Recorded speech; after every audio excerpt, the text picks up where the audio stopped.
Welcome to the Noisy Composer.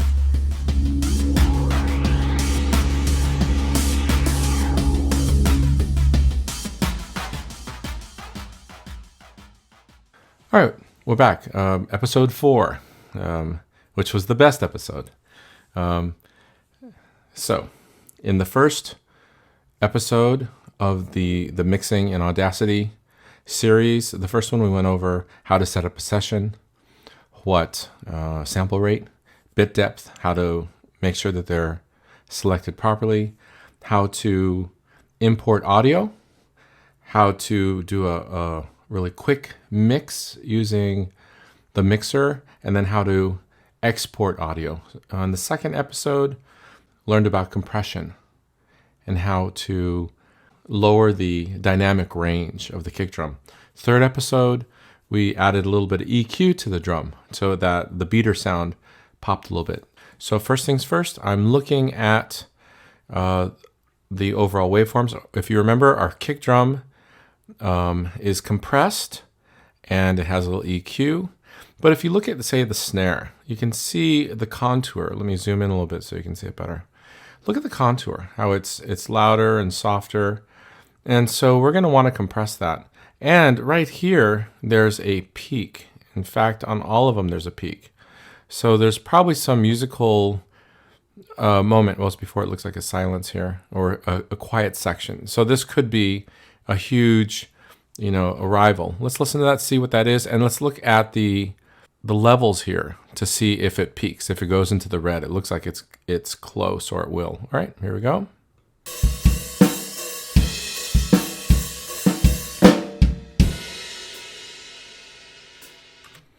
So it lit up like a Christmas tree, and that's not what we want at all. So let's go ahead and do some compression. So first things first, it looks like the meter is in digital mode where 0 is off and 1 is on. So we're going to change that to decibels so then we can see.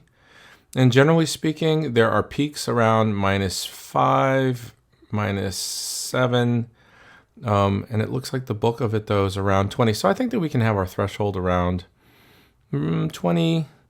We don't really need to squish it that much, so we'll do that. So we're going to select it, go to Effect, Compressor.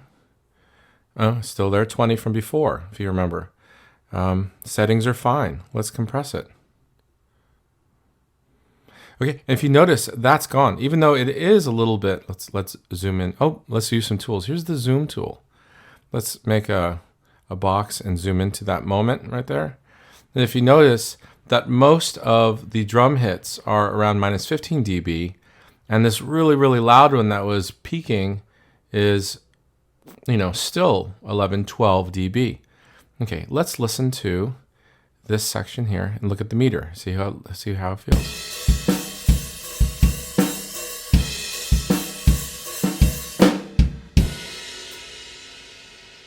Now, that was all the tracks. Let's solo the snare and let's see what's going on here.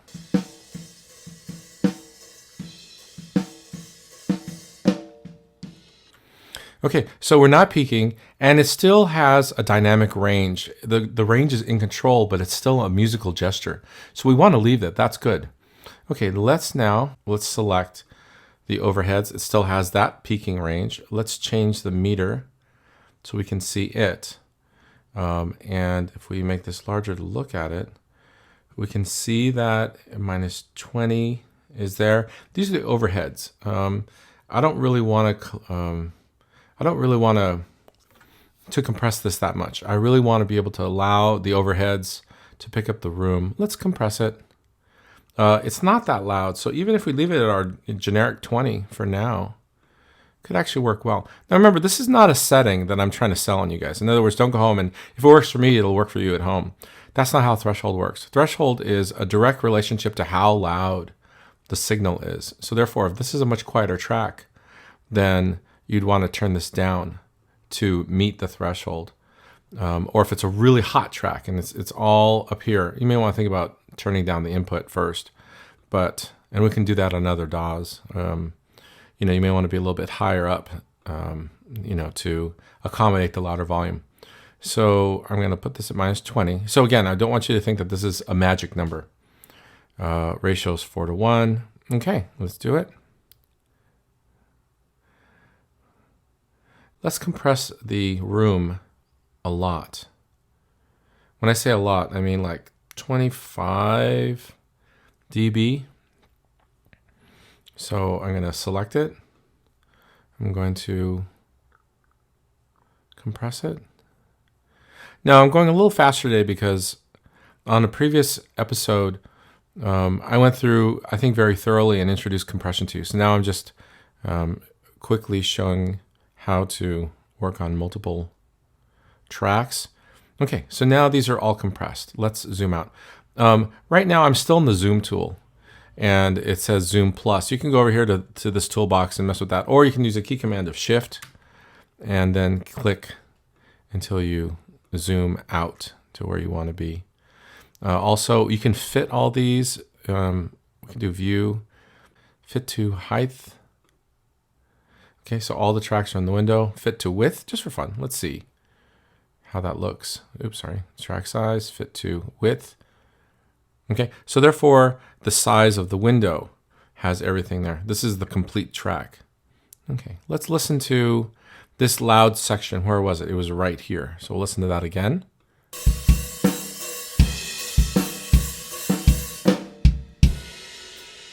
Okay, so with the compression on all of these tracks, we've damped down the excitement of it a little bit, but it also is under control. So let's remix it now. So we're going to start by, I'm going to pull this down a bunch. Let's see what this sounds like. I'm just going to start it. Just bump it up.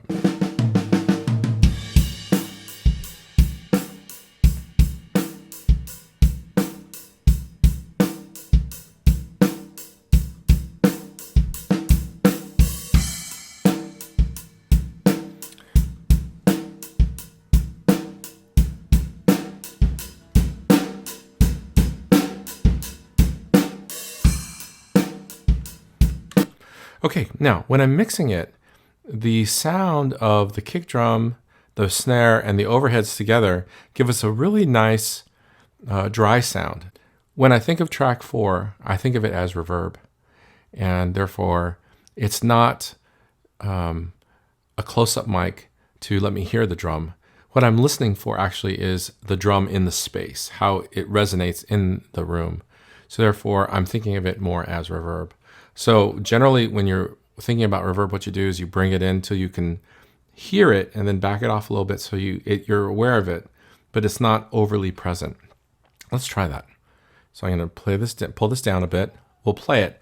I'll bring it in until it's a little too much, and I'll pull it down where it's just mixed well. Here we go.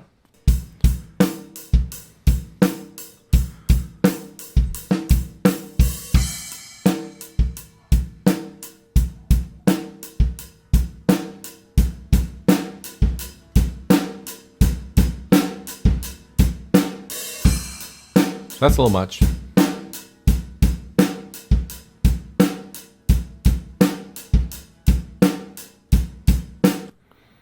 Okay, so that feels pretty good.